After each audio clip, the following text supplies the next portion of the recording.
আসসালামু আলাইকুম, সবাই কেমন আছেন? আজকে নতুন একটি ভিডিও নিয়ে আসলাম।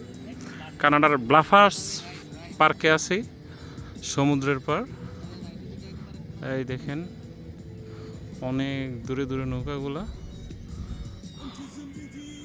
অনেক সুন্দর দৃশ্য।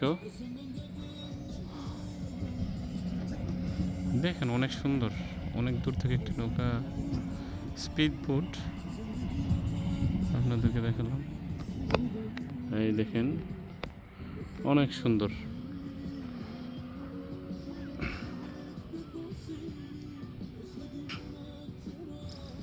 অনেক দূরে একটি স্পিড বোট আছে, দেখেন আপনাদেরকে দেখাচ্ছি, আরও দেখাচ্ছি আপনাদেরকে চারপাশের দৃশ্যগুলা। স্যার ওয়েদারটা অনেক সুন্দর, এই জন্য মিস করলাম না, আপনাদেরকে দেখাই দিলাম। এখানে বারবিকিউ করতেছে, এই দেখেন ওয়েদারটা অনেক সুন্দর ওয়েদার।